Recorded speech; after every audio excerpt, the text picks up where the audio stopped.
Let me ask you a question. How many times can you watch the exact same joke, know the punchline word for word, and still laugh out loud? If you're a fan of Friends, the answer is infinitely. Hey guys, welcome back to the channel. Today, we are taking a deep dive into some of the most iconic, laugh out loud moments from Friends. But we're not just looking at the scenes. I want to genuinely break down why this show's humor hasn't aged a day in a world full of fast-paced TikToks.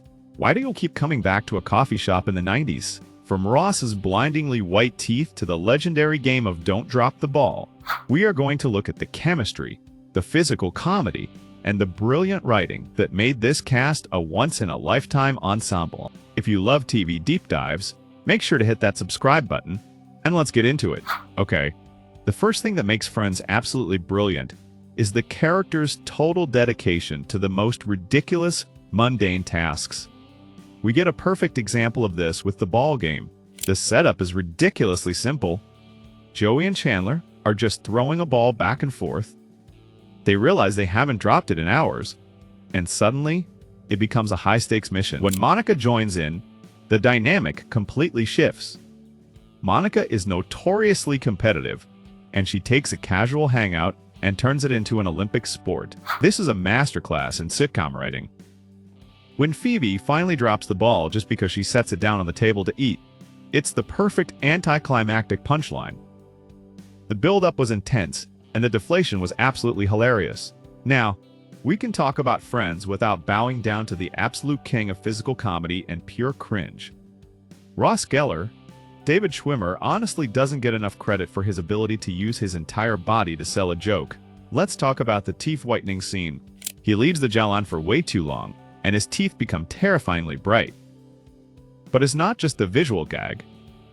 It's his acting. The way he tries to talk without showing his teeth is comedy gold, and then the payoff.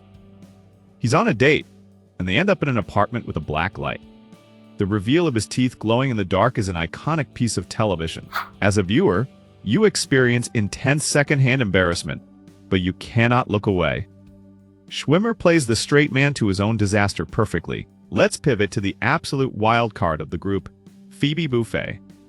Lisa Kudrow's performance is so layered, and one of her best subplots is the quest for her grandmother's secret cookie recipe. Monica goes crazy trying to reverse engineer this legendary chocolate chip cookie. They bake batch after batch, and then comes the punchline, the ancient French relative named Nestle Toulouse, which is just the recipe on the back of the Nestle Toll House chocolate chip bag. This scene works because Phoebe is completely sincere. She genuinely believes her grandmother passed down a rare French secret. She never winks at the camera. That's the secret to writing a weird character. They have to believe their own logic. 100%. If there's a beating heart of Friends, it's the bromance between Joey and Chandler. Matthew Perry and Matt LeBlanc had a comedic chemistry that you just cannot fake. Just look at the baby on the bus episode. They are babysitting Ben, and they accidentally leave him on a city bus. The sheer panic, followed by them going to human services and having to flip a coin to figure out which baby is Ben. It's incredibly dark in the real world, but in the sitcom world, it's flawless. What makes their dynamic work is the contrast. Chandler is sarcastic and insecure, while Joey is sweet and overly confident. They balance each other perfectly. So, reviewing all of this, we have to ask, why does Friends still dominate streaming platforms today? I think it comes down to the rhythm of the dialogue. The writers treated the script almost like a musical score. Furthermore, the show relies on character-driven humor. When Rachel accidentally fog-bombs Danny in the basement because she thinks he's a Yeti, it works because we know Rachel is prone to panicking. The writers never sacrifice character consistency just for a cheap laugh. The comedy feels earned because we feel like we actually know these people. Friends really is a masterclass in sitcom writing. But I want to hear from you guys. What is your all-time favorite scene from the show? Are you a pivot person or a we were on a break person? Drop your favorite quotes down in the comments below. If you enjoyed this deep dive, please hit that like button, subscribe to the channel, and ring the bell so you never miss an upload.